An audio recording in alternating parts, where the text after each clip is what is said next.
Então,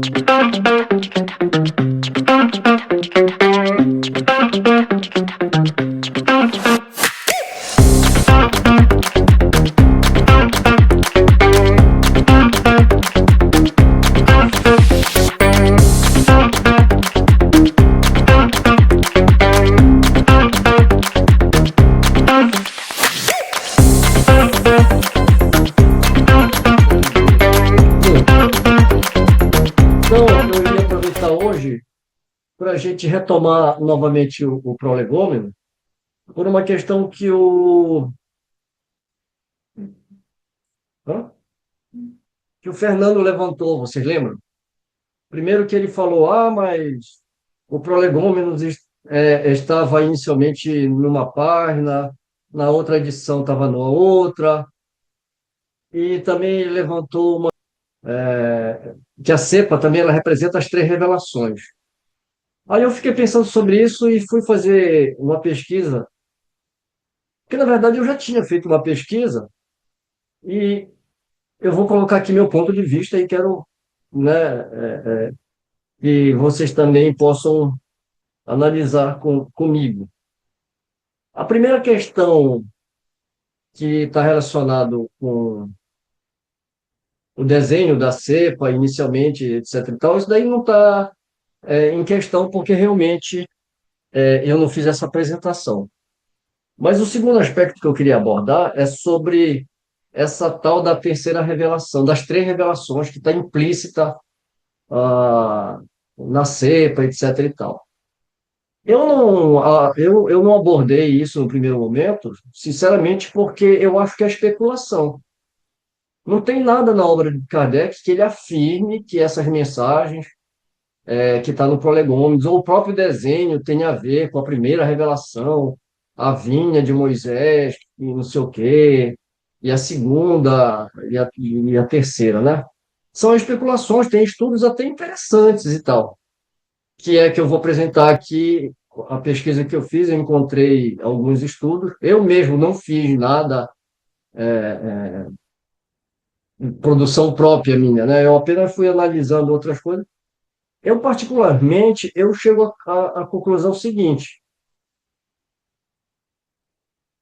não tem nada que a gente possa afirmar que essa cepa ela esteja representando as três revelações e que a gente possa fazer link com o povo hebreu, né? Inclusive, eu encontrei alguns sites que falam que o símbolo da videira está ligado também com o Antigo Testamento e representa uma imagem do povo hebreu.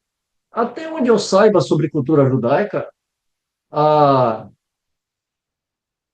o que representa realmente o hebreu, o judeu, são as oliveiras. É que se a gente for partir por fazer interpretações livres, é onde que a gente vai chegar também, né? Bem, mas de Claro. qualquer forma, eu sou muito atento ao, ao que qualquer um aqui falar, né? Eu sempre vou estar atento justamente para a gente poder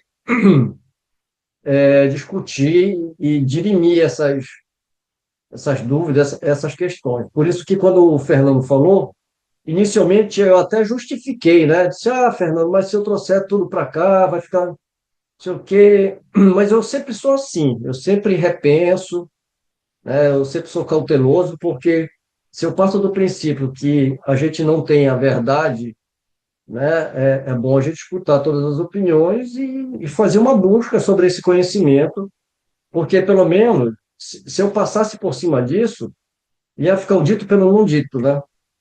Saudações a todos, é uma grande alegria poder estar reunido novamente aqui para os estudos da doutrina espírita. Hoje, o Livro dos Espíritos, nós vamos retomar a questão dos prolegômenos, porque no estudo que nós fizemos passado, nós não abordamos a questão que a gente vai apresentar agora, e como um dos nossos amigos aqui do grupo citou esse pormenor, então nós resolvemos voltar um pouquinho mais uma vez a esse tema. Tá certinho, né? Sociedade de Estudos Espíritas, Fraternidade Japão. Então, mais uma vez, vamos retomar essa temática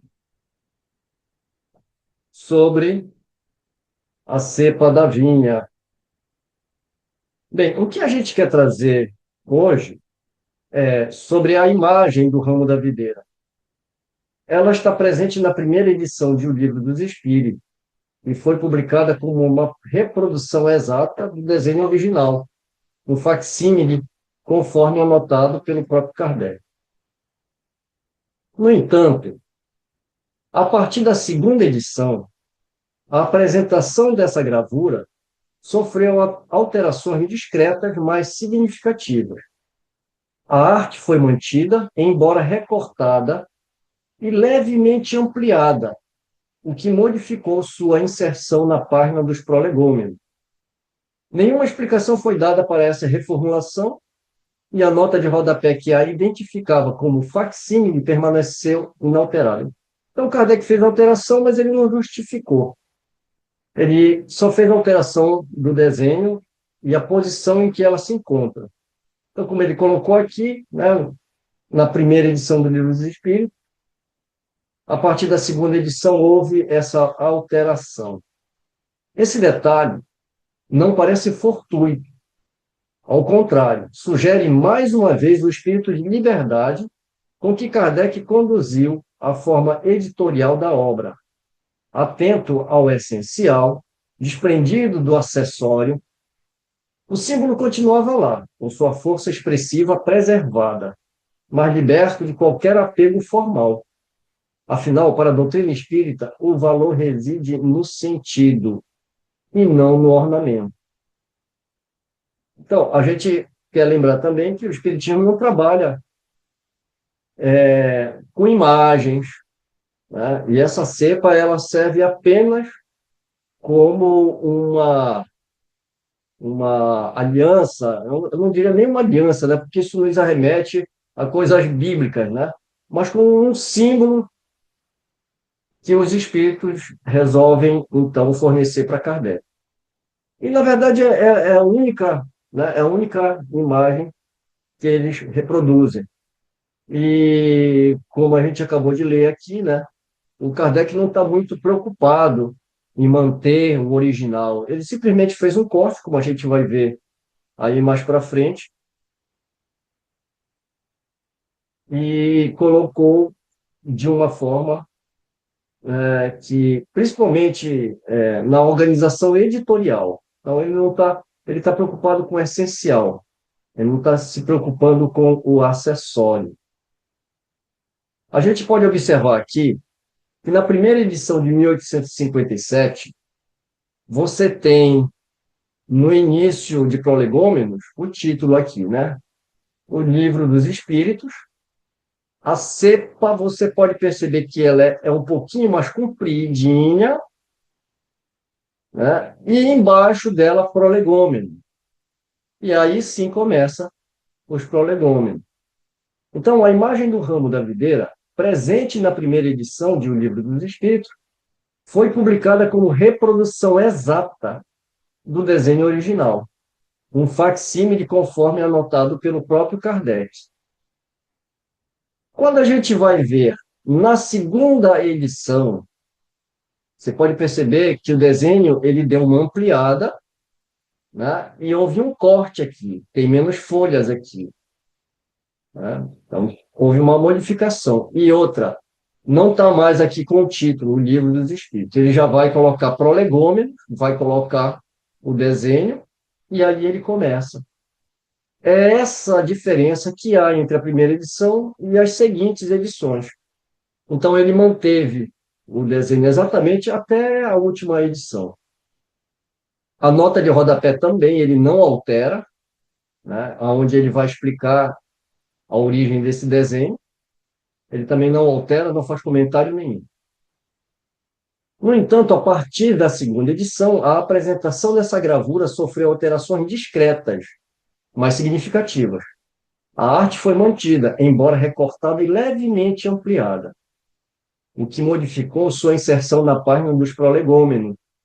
Nenhuma explicação foi dada para essa reformulação e a nota de rodapé, que a identificava como facsímile, permaneceu alterada. Então, aqui a gente coloca lado a lado, e aí aqui a gente já vai poder perceber a diferença.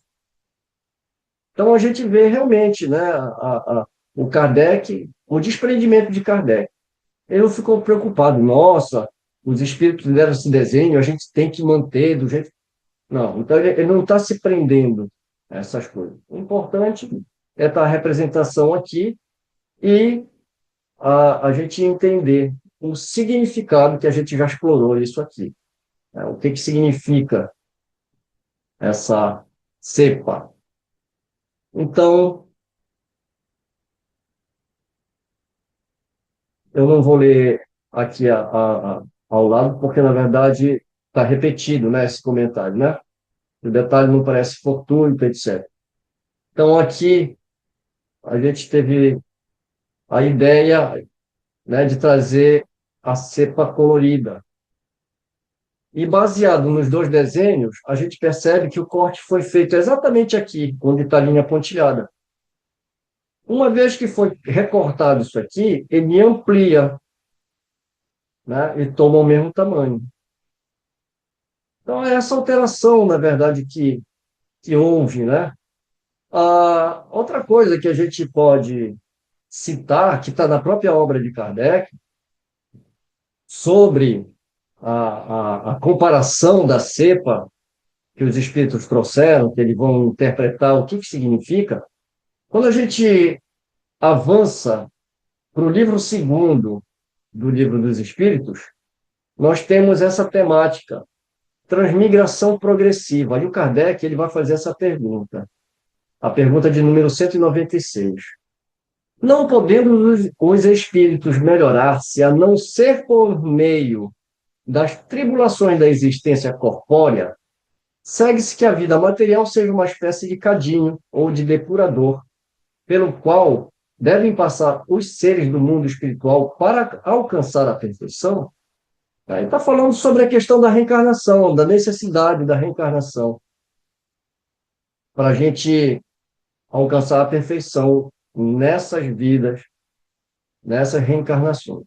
Então, essa é a pergunta, e ele recebe como resposta: sim, é exatamente isso. Eles se melhoram nessas provas, evitando o mal e praticando o bem. Porém, somente depois de muitas encarnações ou depurações sucessivas é que atingem, num tempo mais ou menos longo, conforme os esforços que empreguem, o objetivo para o qual se encaminham.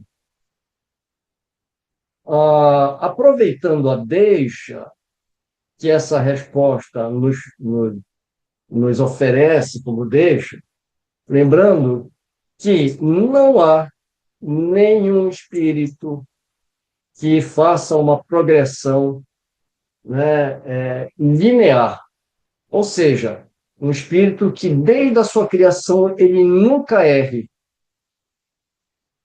Por que eu estou falando isso? Porque em algumas obras mediúnicas, chamadas equivocadamente de obras complementares, há um espírito que afirma que Jesus obteve uma evolução desse tipo, que ele nunca errou desde quando ele foi criado como espírito, né? E a gente sabe que não é bem assim. Então, não é só porque é um Cristo que ele nunca errou. Sabendo que cada um de nós, por incrível que pareça, e por mais que a nossa, o nosso raciocínio, né, ainda não nos permita nos visualizar como um desses Cristos, é o futuro de todos nós. Então, e o processo, o tempo que isso levará, depende exclusivamente do esforço de cada espírito. Quando a gente está falando dos espíritos aqui, a gente está falando de quem? A gente está falando de nós mesmos, né? Porque somos espíritos, somos almas encarnadas que estamos passando pelo mesmo processo. Então, não é porque Jesus é o homem né? E o espírito crístico, que pelo fato dele ter vivido entre nós como Jesus, que ele foi infalível. Isso é um equívoco nessa afirmação, e isso também vem dentro da obra do próprio Rustem, né? Nos quatro evangelhos você também encontra essas ideias. Por isso que tem muitas obras que, mais uma vez, eu insisto, que equivocadamente se consideram como obras complementares. Você vai ver que muitas ideias que estão nessas obras são reflexos da obra de, de Rustem, os quatro evangelhos, que causou um grande cisma, né? Já no início ali não diria bem no início, né? Mas ali já quando o Kardec, já lá por 65 em diante ali, que essas obras foram publicadas. Isso acabou tomando uma força muito grande aqui no Brasil. Bem, o tema não era esse, mas eu aproveitei, como eu falei, a deixa, né? Para a gente ter em mente que, como a resposta aqui, né? Todos os espíritos melhoram nessas provas, nessas reencarnações. Né? Como? Evitando o mal e praticando o bem. Porém, somente depois de muitas encarnações e depurações sucessivas é que atinge, num tempo mais ou menos longo, dependendo do esforço de cada um. Né? E todos nós atingiremos o objetivo para o qual se encaminham. Mas você deve estar se perguntando, mas por que que o Mário trouxe essa questão 196? Porque ela dá abertura para 196A, né? Que é uma continuação desse raciocínio. E a pergunta, ainda baseada na primeira, é o corpo que influi sobre o espírito para que este se melhore, ou é o espírito que influi sobre o corpo? Interessante, né? Essa pergunta de Kardec. Então, ele quer saber que é o corpo, né, que vai influenciar o espírito ou o contrário? Bem, a resposta é: teu espírito é tudo. Teu corpo é uma veste que apodrece. Estudo. Então, a influência diretamente é condição do espírito. O espírito é que está o tempo. Porque o corpo, como ele coloca aqui, o corpo é um veículo. É um veículo para as nossas, né, para as nossas ações. Praticar o bem, praticar o mal, dentro do nosso livre-arbítrio, né, é apenas um veículo. Quem retém todo o conhecimento e está o tempo todo em evolução é o próprio espírito. Agora, é o que é interessante, que aqui ele vai fazer novamente uma relação com a videira, porque isso aqui é um comentário do Kardec, certo? Então, tem a resposta dos espíritos e o Kardec ele vai trazer, então, um comentário que ele fala: no suco da videira, encontramos uma comparação material dos diferentes graus da depuração da alma. Ele contém o licor, que se chama espírito ou álcool, mas enfraquecido por uma porção de matérias estranhas que lhe alteram a essência. Esta só chega à pureza absoluta depois de várias destilações, em cada uma das quais se despoja de algumas impurezas. O corpo é o alambique, no qual o espírito tem que entrar para se purificar. As matérias estranhas são como o perispírito, que também se purifica à medida que o espírito se aproxima da perfeição. É uma questão onde o Kardec ele vai fazer esse comentário e ele vai fazer uma comparação bem interessante aqui, né? Ele está falando sobre a depuração do suco da uva para se transformar em vinho. Então, uma comparação bem interessante. Outra coisa, uma outra passagem que a gente pode detectar também, que ele vai falar sobre, ainda sobre essa temática, né, sobre essa simbologia da videira, da cepa, etc. e tal, eu acredito que a mais conhecida por nós é a passagem que está no Evangelho segundo o Espiritismo, justamente no capítulo 20, que é a parábola dos trabalhadores da última hora, né? Então, eu não vou ler toda a parábola aqui, só para a gente relembrar, né? Eu vou trazer já o comentário de Kardec, só para lembrar, os trabalhadores da última hora são aqueles que são recrutados por um senhor para trabalhar na vinha, e todos eles são contratados, um na primeira hora, né, nas primeiras horas, os outros lá já numa hora mais adiantada, e aquele que faltava quase uma hora para terminar. Só que todos recebem o mesmo salário. E aí vem aquela questão, né? Poxa, mas eu trabalhei desde o começo, trabalhei 8 horas, por que que eu vou receber só isso? Os outros que trabalharam só metade vai receber e o outro que chegou uma hora antes. Então, a parábola é só para a gente lembrar, né? É cheio de simbologias ali. E um comentário, a exegese feita a partir do terceiro item. Jesus amava a simplicidade dos símbolos. Na sua vigorosa expressão, os trabalhadores da primeira hora são os profetas, Moisés e todos os iniciadores que marcaram as diversas etapas do progresso, continuadas através dos séculos pelos apóstolos, os mártires, os pais da igreja, os sábios, os filósofos e, por fim, os espíritas. Estes, que vieram por último, foram, entretanto, anunciados e preditos desde o advento do Messias. Receberão, pois, a mesma recompensa. Que digo, receberão uma recompensa maior. Últimos a chegar, os espíritas aproveitam o trabalho intelectual dos seus antecessores, porque o homem deve herdar do homem e porque os trabalhos e seus resultados são coletivos. Deus abençoa a solidariedade.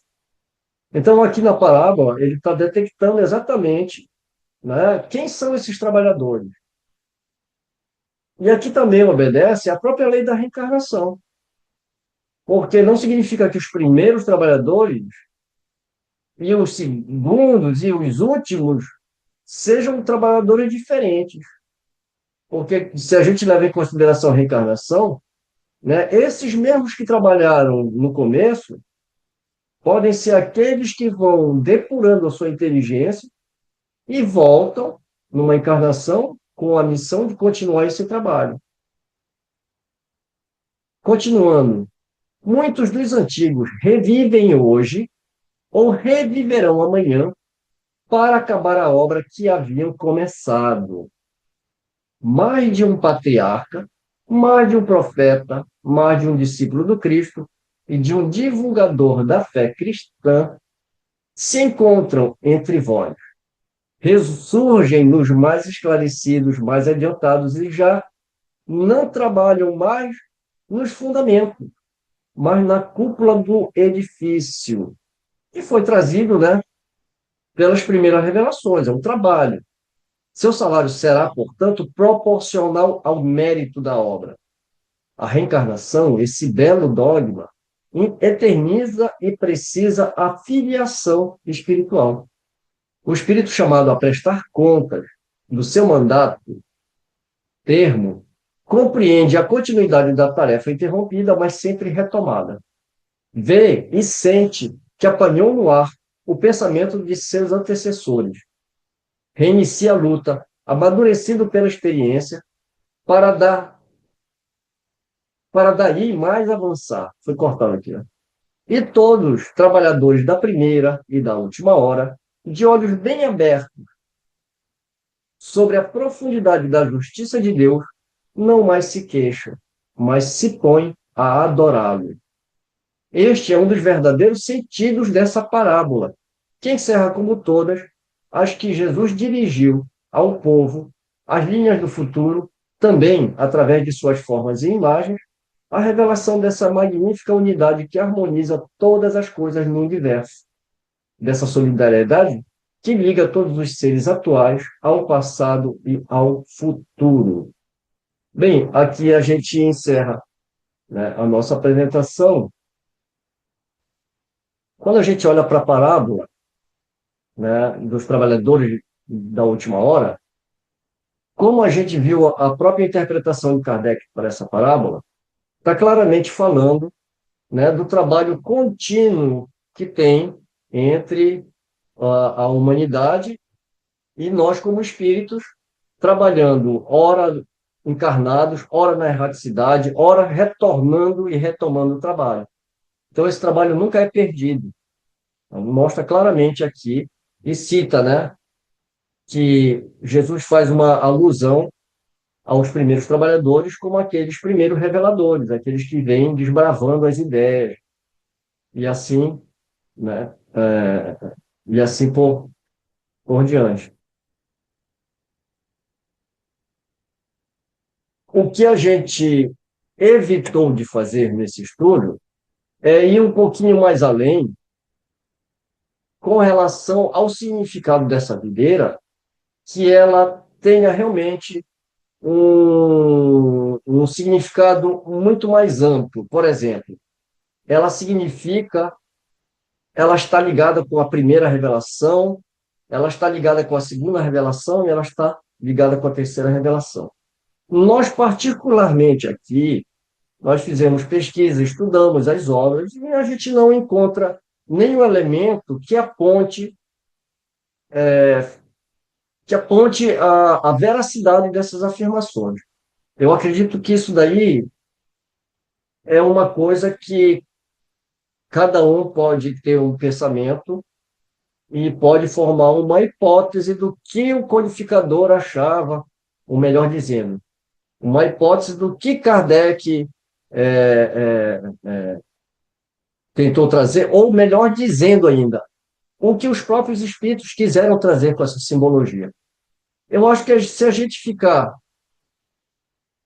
rodeando esse assunto, a gente pode cair num erro, que é tentar fazer uma interpretação e tentar extrair dali uma coisa que talvez não seja, né, a coisa mais adequada para a gente se preocupar. O próprio Kardec não se preocupou muito, né, com a simbologia. Ele trouxe, deixou explícita ali nos prolegômenos, fez as explicações, né, e pronto. Que a paz continue conosco, que essa semana seja uma semana abençoada. Queremos agradecer a Deus, agradecer aos nossos bons espíritos que nos acompanham, aos mentores desse estudo, que nós possamos nos reencontrar na próxima semana. Um beijo no coração de todos. Ok. Um beijo para todo mundo, uma ótima semana.